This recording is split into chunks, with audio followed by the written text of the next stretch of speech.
One thing I will leave with you on this too, and you seem like I appreciate your reasoned approach here to having a conversation, something I don't always get, is if gender dysphoria is such a condition of suffering, and I believe it is, in the rare instances in which it occurs, why on earth are we now going out of our way to create more of it? By purposefully weaving in the possibilities for gender confusion at ages where literally, and there's good evidence to back this up, when there's one case of gender dysphoria in a school, it spreads. Like you could do the R squared math on this, right?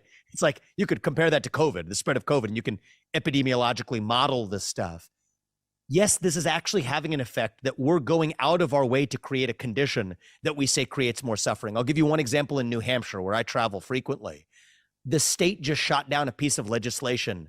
All it said was, if a kid in school identifies as a gender different than their biological sex, the parent has a right to know.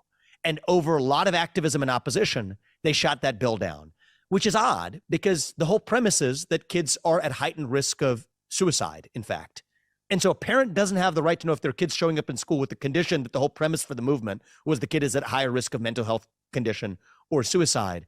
It says there's something else going on here. The whole point of the legislation is to get these kids the help they need. They need help from their parents. And a New Hampshire government shot down that bill to help out these kids? Yeah, right, we talked about one of those laws recently. I expressed the same concern, which is I understand the two forces here. The idea of we don't necessarily want to, quote, out a child that is not ready or maybe outed into an unsafe home environment on the one hand, the other side being exactly what you're saying. So I think all of these issues are more complicated than both and David, sides. Before we rock and roll not on this, but on just a synthesis of this conversation, I just feel, I'm on a mission to lead not a political party, but a nation. What frustrates me, and it does frustrate me, is that I see a lot of, and I know this world, man. Like I came from it, right? I graduated from the top of my class at Harvard. I've been through Yale Law School. I'm working at a hedge fund in New York. Like, let's just get real here. Like, I know you.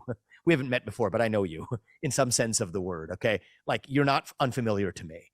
And what I see amongst even my peers, right, is a form of laziness. I think I'm saying this out of respect and not an attack, in a constructive way. I saw a little bit of it in the start of this conversation, right? Where you're going to be able to smoke out a version of that which can be caricatured, but these are our fellow citizens. This is what help looks like. It's about telling the truth. And that's what Vivek is very good at doing. And that's what the left can't grasp. And he's going to prove that once again here in just a moment. And their concerns come from a deep place where if you can do a better job of articulating and smoking out where that concern comes from, then we have an obligation to do it. And that's what gives me my motivation in this race, where people will say, somebody living 50 miles radius of where I am in central Ohio today, and say, well, they say the First Amendment applies to tech companies. They're rubes because they don't know that that only applies to the government. Actually, to double click on that and say, you know what, there's something to that intuition. And it turns out if a private actors doing what the government actually implicitly goaded them to do, then the First Amendment does apply. In every instance, to be able to say that when there's something of value there, don't just sweep that under the rug and reject it, smoke it out, and then let's have that real debate. I think that's the woke a fair or trans point. case, I'll do the same.